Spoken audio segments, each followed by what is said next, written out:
Okay. Grade 11s. Today we are going to do the investigation that counted marks for the grade 11s last year. But this year it's not going to count marks for you. We are going to do a different investigation that will count marks as well at a later stage, maybe 2 weeks' time. So we are going to investigate how to complete the square. Okay, so let me just give you some background. You have factorized quadratic trinomials. Do you agree with me? So when we factorized the quadratic trinomial, we ended up getting two brackets. The one has an x plus or minus something and the other one has x plus or minus something. It could also happen that it's 2x plus 3, for example. Nee? And then you can get an answer like 3 over 2. In other words, with the knowledge that we have up until now, we could only factorize a trinomial where the roots, in other words, the x answers, we call them the roots, okay? Where the roots were rational numbers, okay? But do you all agree with me, if you think back to last year when we did functions, that all the quadratic trinomials that you've worked with, that you have factorized, are in fact quadratic functions. In other words, it's graphs. It's a parabola. And when you get those two answers, those are the two answers where your graph cuts the x-axis.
Okay, so we are only able to factorize quadratic trinomials when we know we're going to get an answer where the roots will be rational numbers. And you all know what a rational number is. It's a number that we can write as a fraction. So we can write it as 2 over 3, or it's a whole number that's 5, that's also a rational number. But we haven't been able to factorize a quadratic trinomial where the roots might be an irrational number. Do you agree with that? So you can't get that specific factor of a number where it's irrational, where it's like 2, 3, 4, 5, 6, 9, 10. We don't know the next number. And when we complete a square, it gives us the opportunity and the method, and we are able to factorize a trinomial where the roots are irrational. Okay, so we are going to start by completing the square. Now, completing the square is exactly what I just said. We complete the square. You know what a perfect square is. We have it. We have numbers that are perfect squares, and then we also have a figure that is a square. And that's the same thing. Okay, so 16 is a perfect square because it's a square where you have a side that's 4 and 4. And 4 times 4 will give you 16. That's why it's a perfect square. Okay, so we're going to start. Let's read together there. You have to follow with me, and I'll help you. A perfect square is a quadrilateral with 4 90-degree angles and 4 equal sides. The formula to calculate the area of a square is side squared. A trinomial can represent a perfect square in the format ax squared plus bx plus c. So that's the quadratic trinomial standard formula. Okay. When a perfect square trinomial is factorized, it will have 2 terms in a bracket with a square. So if you think about a square shape, the sides are the same, and that's why when we factorize the trinomial, we get 2 answers that are the same. Do you see? Side times side and side squared. The only thing is it's in terms of a variable. Does that make sense? Okay. You have the following available to complete the task. A square with the dimensions x by x. Now, if you look at figure 1, there is x by x. That's the size of it, that's the shape, that's the length of x. It's a variable, it's a number that can change. And then we have a rectangle with the dimensions 1 times x. So can you see it's the same length as x, but it's 1 unit. Okay. And we have a square with the dimensions 1 by 1. All right. Now, let's go to the figure. This figure is almost completed. It's almost full. Here are the ones where there are tiles in. There's an x squared in, and then there's 1, 2, 3, 4, 5, 6 x times 1s, which is just x. X times 1 is x, no? So I've got 6x. Now what we want to do is we want to know what must I fit into this space for this thing to be completed, to be a completed perfect square. We want to complete the square. Now, last year I gave them this one as well to cut out, but I didn't copy that one for you now because we can somewhere see it. If you compare this space here and the space of x squared, can you see it's bigger? The x squared is bigger than the open space. And this open space is not the size of these ones either. All that I have is that there's a length in there. 1, 2, 3. There, 3 ones can fit there. Can you see it? And 3 ones can fit in there. 1, 2, 3. Do you agree with me? So if I were to draw a line here and here, because that's the size of the blocks, 1 by 1. How many 1 by 1 blocks do I need to fill this one? 9. Okay, that's what we want to work with. Now let's answer the questions. Which of the figures given above will fit in the grey area to complete the square? Now, as I've said, the x squared won't fit, the x won't fit, so it's the 1 by 1. How many of these figures are needed to complete the square? What did we say? 9. Now, if we want to write that mathematically, the constant needed to complete the expression will thus be x squared, we've got that 1x squared there, plus 6x plus just a normal 9. Do you see that? Okay. Now let's answer that question. The length of the square's size will be what? What is the length of this side? 3. And that side? 3. So the length of the sides will be 3. Do you all understand? Okay. So, if I were to look at this thing as a square, do you agree with me the length of this side is x plus 1, 2, 3, because that distance is 1, 1, 1, 1. No, it's x plus 3. And here it's also x plus 3. And here at the bottom it's x plus 3. And there it's x plus 3. So can you see, if we were to calculate the area of that square, it would be x plus 3 squared. Do you understand what a perfect square is? Okay. But you will agree with me that all the quadratic trinomials that we have aren't perfect squares. And that's what we're working to. We want to make all of them perfect squares. Right. 2.1. Which figure and how many of them are needed to fill the grey area and complete the square? Now let's look at the figure. It's not an x squared. The x squared is too big. No? It's not an x. The x by 1, they won't fit in there. But it is a 1 and a 1 and a 1 and a 1. So do you agree with me? For us to fill this one, it's going to look like that. So what do I need? I need 1 by 1 blocks. And how many of them do I need? 4. What expression does this model represent? It's x squared plus, how many x's are there? 4x. How many 1 by 1s are there? 4. What is the factorized form of this diagram? So we'll factorize this one now, but let's just see, have a look at it visually. It's going to be x plus 2. X plus 2. X plus 2. So it's going to be x plus 2 squared. Do you agree with me? Let's factorize it mathematically quickly. So factors of 4 that will give me 4 when I add them is 2 plus 2. Do you see? So it works the same way. Okay, it's all connected. Now let's look at this one. Task 3. Complete the square of the expression. Use the area model to help if needed. So if we look at this area model, I've got my x squared, and I know that it's, if I look at the expression, it's plus 8x. So do you agree with me, if I were to break this up, it would look something like this?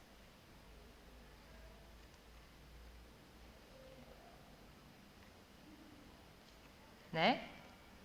1, 2, 3, 4, 5, 6, 7, 8 x's. And then what do you think is going to be needed here to fill it?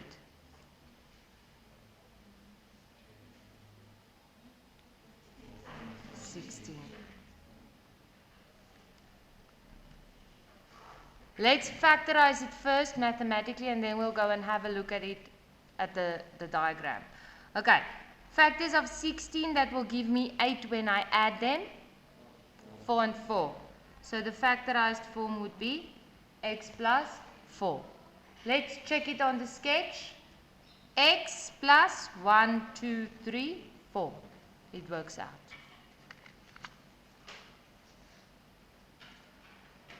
Next up, study the following examples of expressions of perfect squares given as a quadratic trinomial. Now, I need you to look at them very carefully. We want to look at the value of b and compare it with the value of c. So I've got 18, 81, 12, 36, 14, 49, 20, 100, 2, 1, 22, 121, 30, 225, 26, 169. I'll give you 30 seconds. Do you see something between B and C? Let me ask you this first. Do you notice that C, all the C's, is a specific type of number? Can you see it? What is it? It's all perfect squares. Okay. Now I want you to try, see if you can connect the value of B to the value of C. I'll give you all the chance. Let's just, you don't have to, you can calculate something, but just look at it. Maybe you'll see it.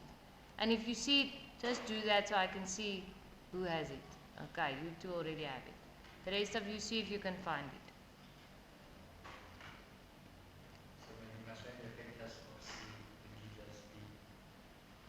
I don't know, you have to try something. Try something.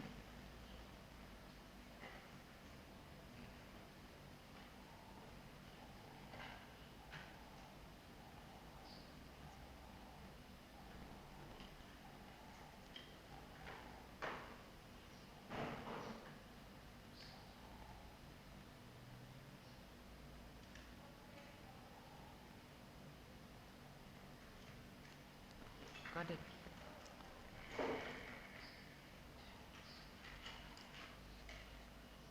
I already have 3. Who's got it? Anyone else?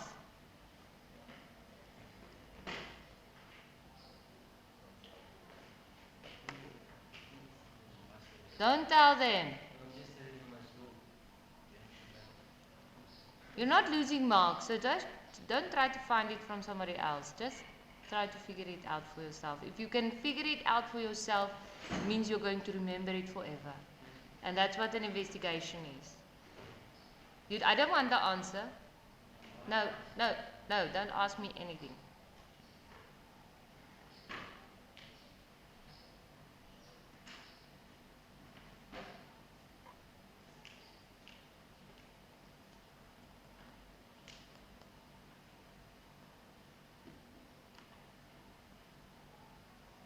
Unati, have you found it?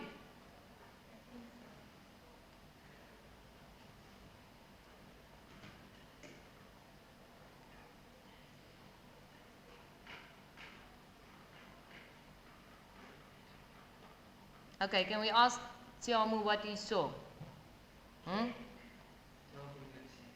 What?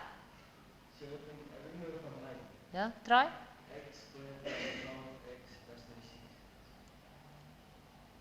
Yes, that we all can see. X squared plus 12x plus 36 But what's, yeah. Okay, so is 18 times 3 81? No, I'm just saying about that one. No, I want to know about all of them. Do you have it? Or were you thinking the same as he was thinking? Okay? 18 divided by 2 is 9, 9 squared is 1. Okay, listen, I'm just going to repeat what she said. She says 18 divided by 2 is 9. And 9 squared gives her 81. Okay, go on. And then 12 divided by 2 is 6, 6 squared is 6. And that's the relationship. Do you see it? Yes. Okay, 12 divided by 2 is 6, 6 squared, 36. 14 divided by 2, 7, 7 squared, 49. 20 divided by 2, 10, 10 squared, 100. 2 divided by 2 is 1, 1 squared is 1. 11, 121. 15, 225. 13, 169. Can you see that? Okay, so for a trinomial to be a perfect square, the b value divided by 2 squared will give you the c value. Do you understand that? We're going to write it down now as well. But you see it there. Unati, did you also see it? Good job. Okay, what is the relationship between b and c? Let's write it mathematically. It's b divided by 2, let's put it in brackets, squared, will give you the answer of c.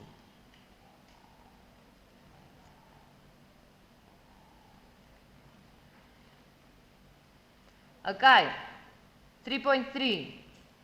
So, knowing that, I want you to complete the square of the expression, and then we'll factorize it. What is the value needed at 3.3.1 for this thing to be a perfect square? 144. How did you get to 144?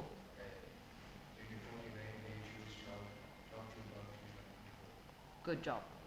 Do you all understand that? Okay. And at 3.3.2, what's the value needed there? 25. Okay. If we were to factorize this one, which factors of 144 will give me 24 when I add them? So it's going to be x plus 12. Which factors of 25 will give me 10 when I add them? 5. So can you see that number that you halved it with, or that you halved, the answer you got? That was also the value you got there. Okay. Alright. Now we are going to use this method to solve equations. We use this method when an equation can't be factorized with rational numbers. Okay, first step. Get the equation in standard form. Okay, can you all do that? It's going to be x squared plus 8x and then minus 9 equal to 0.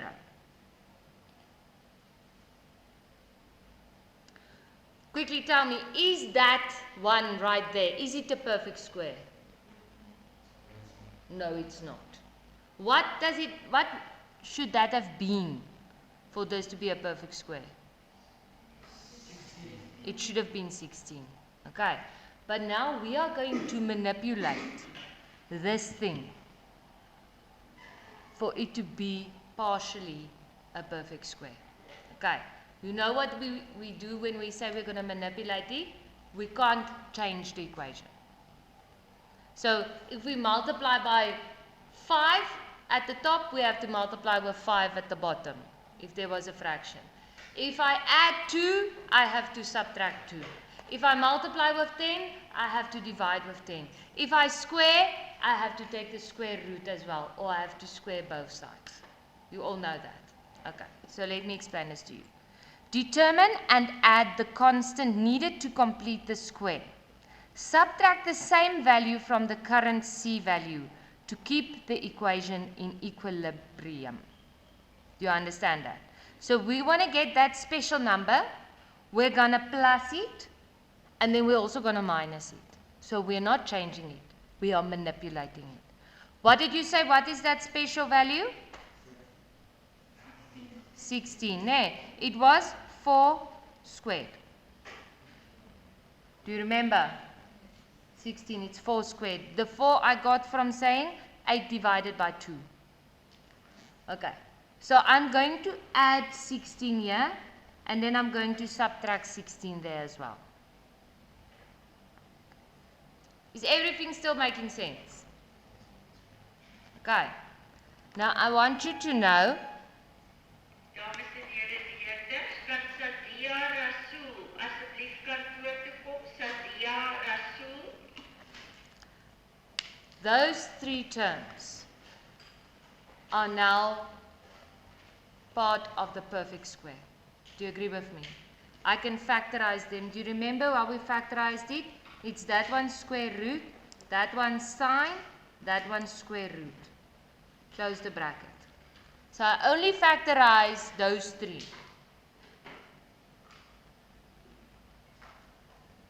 Now what is left there? What's left? I haven't used that part. What is it? Is it 2 normal numbers? Then we can add it. It's the same type, ne? Negative 25.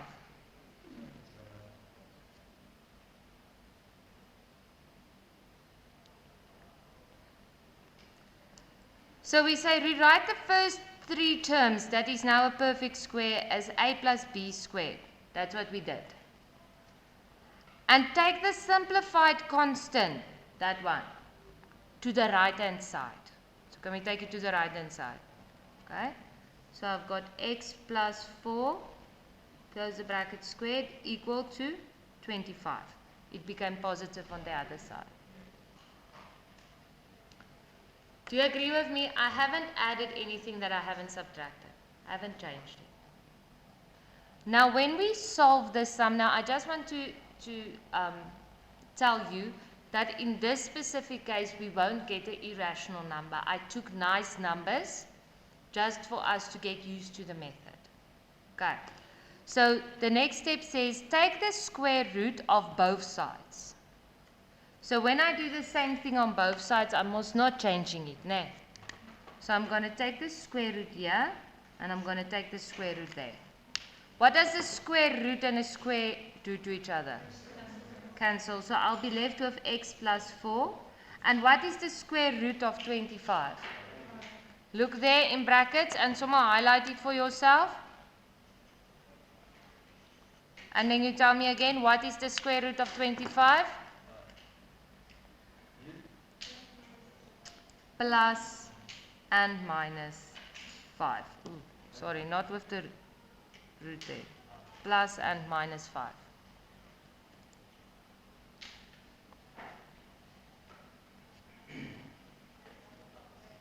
Now, can we complete and solve for x? We're going to say x plus 4 is equal to 5 and x plus 4 is equal to negative 5. So if this 4 goes over, it subtracts, and then x is 1. If that 4 goes over, it subtracts, and it's negative 9. Now let's just check it with the original trinomial. There it was, the first one. What factors of 9 will give me 8 when I subtract them? 9 and 1. And those were the 2 answers that I got. Do you understand it? So yes, it seems like a much longer road to take, but this is an easy one to factorize. So I'm just showing it with the easy example. Now let's try it with the next one. Solve for x in the following by completing this square. The first step said get the equation in standard form. Is it in standard form? Yes, everything is on one side, everything simplified. The next step is determine that special number. Now what is this special number? And look at how I rewrite it. Now I leave a space there. That minus 32 can hang there. I'm not bothered by it. that number doesn't influence the work that I do. Okay, it's just going to work with me. What's that special number? How did we get to 4? 4 divided by 2 is 2. 2 squared is 4. So I plus it, but now I'm changing the equation. So what must I do as well? Subtract it here as well. And then equals to 0. Is it difficult? Easy. Okay. These first 3 terms will now be a perfect square. And I'm going to rewrite them in a bracket. So it's going to be this one square root, this one sine, this one square root. Close the bracket. Okay? And then we said we must calculate this value and take it to the other side. What is negative 32 minus 4? And when it's on the other side? Positive 36. And then we said we square root both sides. Then I'll be left with x plus 2 equal to? I'm glad I heard the plus minus. Plus minus 6. And then I can solve for x. So x plus 2 is going to be equal to 6, or x plus 2 is going to be equal to negative 6.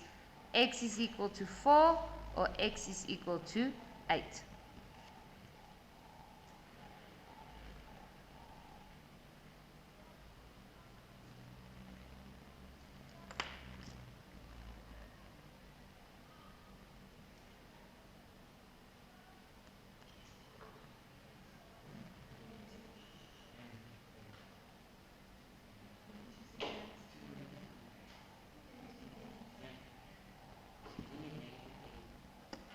Ag, ekskuus. Dankie. Kat, jy wakker akker. Okay. Can we page? Okay, now we're going to get the type of ones where we really need the completing of the square. If you think about this, if you didn't know this method, what factors of 5 will give you 12 when we add them? I can't. 5's factors is 5 and 1. So do you see, with the knowledge that we had up until yesterday, we wouldn't be able to factorize this. Now we're going to see if we can factorize it with the completing of the square. So I'm going to say x squared plus 12x. What's my special number? Plus 36. And then the plus 5 I write there, and then I'm also going to subtract the 36 and let it be equal to 0. So those are the two things that I put in. Added and subtracted, so I did nothing. The first 3, they are a perfect square. It's this one square root, this one sine, this one square root. Close the bracket. And then what is plus 5 minus 36? Negative 31, and when I take it to the other side, it's 31. Then I square root both sides. So it's going to be x plus 6 equal to plus minus square root 31. I can't calculate the square root of 31. So that's going to be my answer of the square root. Now when I give the final answer, it's going to look like this. X plus 6 equal to the square root of 31, and x plus 6 equal to negative the square root of 31. Now just for in case that one of you were maybe wondering about the negative square root, remember we can calculate it when it's negative the square root of 31. But if it was the square root of negative 31, then we wouldn't be able to calculate it. Then it would be an unreal number. Do you understand? But this can be done. So my answer is going to be x equal to the square root of 31 minus 6, or x equal to the negative the square root of 31 minus 6. Now just for you to see if you have your calculator, you can also check it, but I will show it to you here on the board as well, what those answers actually mean. So I've got square root 31, and then out of the square root minus 6. And that is actually the answer of negative 0,4322356,372. That's where the parabola quadratic function would cut the x-axis. So you understand why we couldn't do it with our previous methods, no? Okay. The other one would now be minus square root of 31 minus 6, and that answer will be negative 11,56776,436. But the question said leave your answer in insert form. Now, just for interesting sake, you could have written this answer in a shorter, quicker way. You could have said the answer is equal to plus minus the square root of 31 minus 6. That's the final answer. Then you just write the two answers as one. Does that make sense, grade 11s? Sure. Okay. Are you going to try that one very quickly? Can you work with fractions? You'll be able to do that, no? Must I do it for you? Then I'll just give you homework like these ones. Alright, let's start with it. X squared plus 3x, and I'll write the plus 2 there. Okay. What is 3 divided by 2? 3 over 2. Okay, we work with fractions. We don't take it to a decimal number. It's 3 over 2, and then you can write it in different ways. You can either just write it like that, or you can calculate it. I'm going to calculate it here where I subtract it. I'm just going to square the top and square the bottom. So it seems very difficult, but remember with fractions and a square, you just square each one separately. Do you all understand what happened there? Okay. So these three, they are still a perfect square. It's this one square root, this one sine, this one square root. Now, what is the square root of 3 over 2 squared? It's 3 over 2.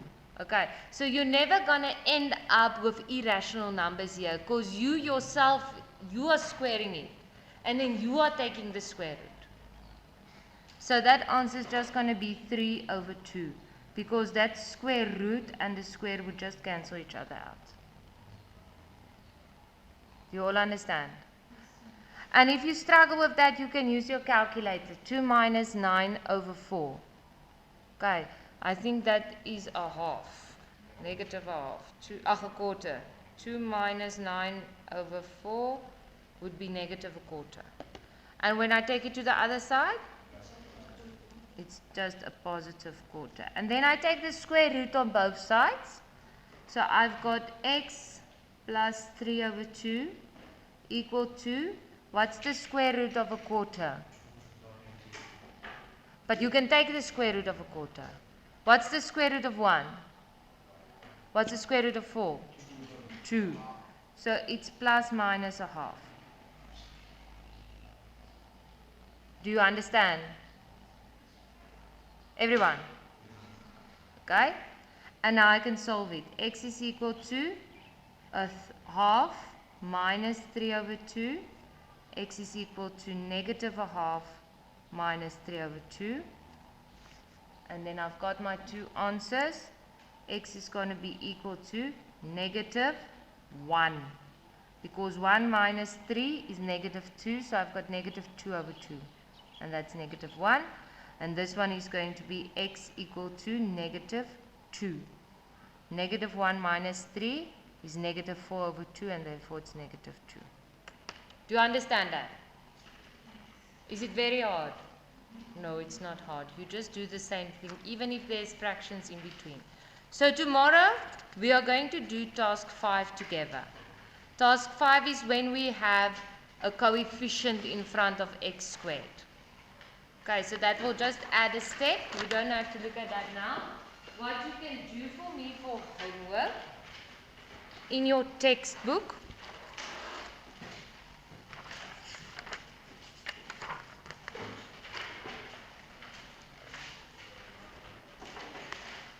is exercise 1 on page 22. You can do all of them for me for tomorrow. Okay. All of them. Right, you can start now.